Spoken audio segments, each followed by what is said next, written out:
Hello. Hey friends, welcome. Thanks for tuning in. We made it through another week. Yeah, we made it another week. Yeah. As you see, I brought a special guest for the first time on my devotional. This would be my son. It's me. It's me. It's Levi, my youngest son, who is sophomore in high school. Homeschooling for now, right? And I thought I'd have him join me because, well, we're talking about one of our favorite stories tonight, and we both like them. Plus, it's a story about a dad and his son, so why not? That's us. Yeah, exactly. It's a good lost and found story. I don't know if you have any good lost and found stories. I've lost way too many things in my life. Man, last year I literally lost my wallet. It's still somewhere in OB, so if you find it, tell me. You know, I've already done the painful going to the DMV and everywhere to replace everything. Lost your mom's wedding ring once in the sand, and if you don't believe in miracles, God helped us actually find her wedding ring in the sand. How long did that take you? It took a little while. It was hard. That sounds impossible. Yeah, I know. I did lose all 3 kids at one point as well, but I found 2 of the 3, so that's good. No, I'm just kidding. Have you ever lost something?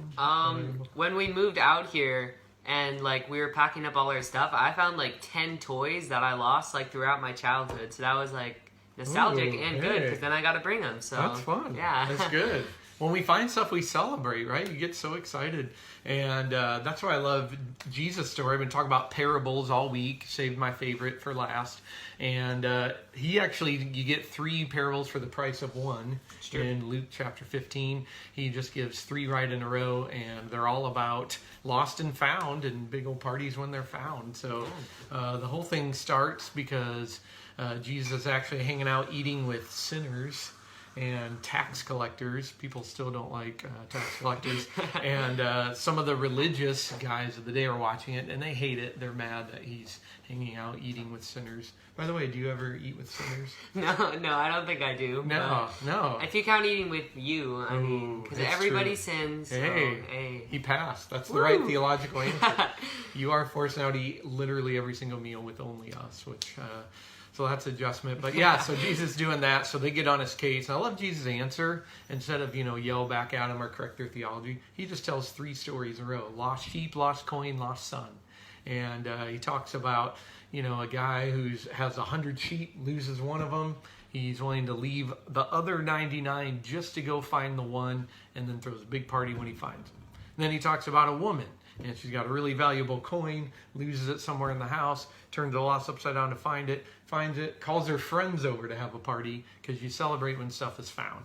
Then we get to the last story, and this is a really famous one. A lot of people who even don't know the Bible and don't go to church know about this one. You sometimes hear it called the prodigal son.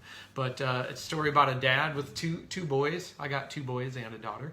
And the dad's got 2 sons. The youngest son, that would be you, he rebels and he leaves and he says, Dad, I don't care if you die. I want my will and my inheritance now. You would never do that. I mean, depends on how much money you have in the end. That's true. I don't know if your inheritance is going to be a lot or not. But you are in the will, so that's good. That's good. So this kid's I want my part of the will right now. And of course, the whole crowd listening super offended because they didn't have the idea of millennials back then or Gen Y, so they've never heard of kids rebelling. But so they're really upset, and they expect Jesus is going to say, so the dad grounded him and yelled at him, and instead, plot twist, the dad says, all right, you can have what you want. And so the son does. He takes his inheritance and he goes to, I think, Las Vegas, I think is how it translates in the Greek. Basically. Yeah. No, he goes and just blows through money super fast. And not going to lie, he probably has a pretty good time in the moment. But blows through it all, finds himself totally broke, poor. Sleeping with the pigs, which is pretty intense. Right? Yeah. He's even jealous of pigs and what they're eating because he's literally got nothing. So you talk about, people say, did you hit rock bottom? That's exactly what this kid does. Hit rock bottom, sitting in mud, wish I could eat what the pigs eat. And then, the big turning point in the story, you can picture in the movie, music changes, and Jesus says, then he came to his senses. He woke up and realized, what am I doing here? I should go back home to my dad. And maybe if I beg for forgiveness and grovel, you've had to grovel sometimes and beg for forgiveness. Yeah. And he says, maybe if I do that, maybe dad will let me, at least come sleep in the doghouse or something. So he walks back home and probably rehearsing a speech. And before he ever even gets to give his speech, He expects to find Dad just waiting there, right, to do the big "I told you so" and you're going to pay for what you've done. Instead, Dad comes running out to him. His robe's flying everywhere. He's running out. Jesus giving him a huge hug, huge kiss, puts on a fancy robe, go get the fancy rings, go kill the fattest animals we have. We're going to throw a huge party. Yeah, big plot twist. I love that. He wants to throw him this giant party. I don't know, have we ever thrown you a big party like that? Last year, they threw me a big one on the beach, which was fun. I got to invite all my friends. And I set up for his stuff. birthday. So that was fun. Yeah. Yep. We'll see for this year's June birthday. Hopefully, you haven't killed our fattest calf yet, but that's hopefully true. someday. Yeah, we'll save him for your 16th. Yeah. So they throw a huge party, and he says, "My son once was lost, and now he is found." And maybe you've heard that phrase in a famous song. But so great end of the story. They do go on to talk about the older brother, but I mean, we don't want to talk about older brothers. No, we should talk about older brothers. We got the youngest here, so. But because like the story is about the two prodigal sons. Yeah. Because it's like the one son who was lost and rebelled, and then the second son, like his dad throws him a big party and everything, and then the second son is all mad because they're like, "You never killed the fattest calf for me." Yeah. But so like even though technically the youngest son was in the wrong for leaving, the second one was too, because he didn't welcome his brother in like open arms like he should have. Exactly, right. Back. That's good. Yeah, he didn't celebrate, right? He's upset about it. So, yeah, that's a story. We both love it. What's your favorite part of this? What sticks out to you? I really like just the whole story because I kind of relate to it. Just because like the story is technically like the father's supposed to be God, but I kind of related to my own dad too because I was born in like the family of you're supposed to be like a Christ follower and do everything, and I kind of was, but like also I don't know, I was never like into it, I guess, until a few months ago. And I mean I didn't like rebel, like I didn't go like you didn't run away to Vegas. I didn't run away to Vegas or take my dad's inheritance, but I definitely like felt the teenage spirit of wanting to rebel, I guess. But then I realized like it's not about my dad or rebelling against my parents. It's like I should obey God and come back to God, and then I did, and I definitely felt that He opened me with open arms. But Good. That's awesome. Good. Thanks. Yeah, I love, of course I love the dad part of the story, but no, I love, because to me it's my favorite picture of who God is. I think sometimes we grow up thinking God is an angry cop waiting to catch us doing something wrong, an angry principal. A lot of you didn't have good experiences with your dad, so that's not a great analogy. But instead, picturing God as like this perfect father, this loving father. I love that. We talk a lot about the idea of that. It's not about religion, it's about relationship. And so it's cool that when Jesus is saying, you want to know what life is like with God? He doesn't say it's kind of like a business, or it's kind of like a nonprofit, or it's kind of like police, or an owner and a slave. He says, you know what it's like? It's like family. It's like a dad who just loves his kid and throws parties for him.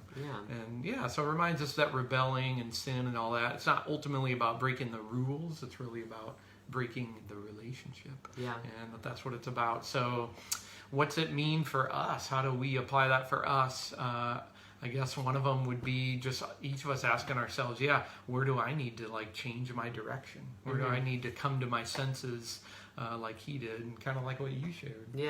Definitely. Yeah, just kind of that like change of direction. These are the things I used to be obsessed with or thinking about, and now how do I change that to come back home, to be toward God, especially in this time. I mean, what better time? Yeah, exactly. We're all stuck at home, time to reflect on stuff. So take a look at your character. Right? Yeah. Look at, what is your life about? We talked this week about your time, talents, treasure, testimony. What is all that stuff just about me and me trying to get through my own stuff? Or is it, to make it about God? So that'd be part of it. The other part is, of course, we're meant to reflect who God is. A lot of times Christians don't do that very well. That's why we get pretty bad reputation and known as hypocrites for sure and all that.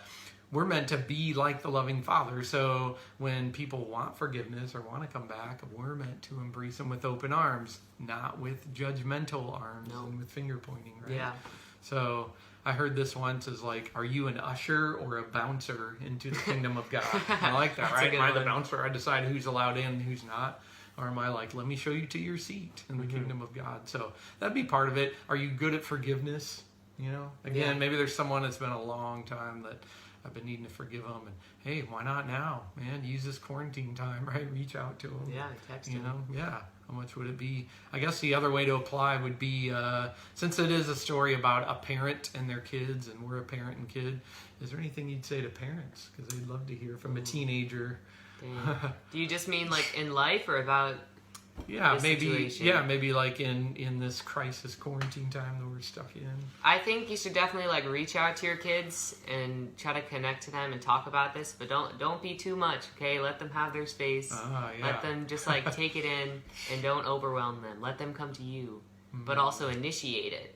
Ooh. It's complicated, but It is. Trust me, it is. Yeah, no, it's hard balance to find. yeah. There's many more nights. I've kind of wanted family game nights, which we haven't yet. But on the other hand, we found shows we can watch together. We watched through all the Marvel movies together. That took fun. 21 days. Yeah. We played some video games together, but also a lot of times separate, just in our own rooms. And so, yeah, I think that's good advice. Yeah. But yeah, no, parents, I know it can be an adjustment, especially if you're not used to having them around a lot or with really little kids. And all of a sudden it's harder to work and harder to cook and harder to do all of it. But know this, they will never forget this time, though. They won't ever forget it. Like, that part's going to be worth it. Even if you're like, I sucked at everything in quarantine time, barely got work done. If you spend time with kids, it'll be worth it. They won't forget it. So, yeah. So we hope you have a great weekend. Remember that. You can always run back home. You can always change direction. God'll always welcome you back with open arms. Yeah, exactly. Well, thanks for joining me. We should do this My together pleasure. sometime. Yeah, we should. All right. Awesome. Thanks for not being the prodigal son. Hey, you never know how it might turn out in the end. I might take your inheritance. Oh, man. All right. See. Well, now you know what to pray for. All right. Thanks. Bye.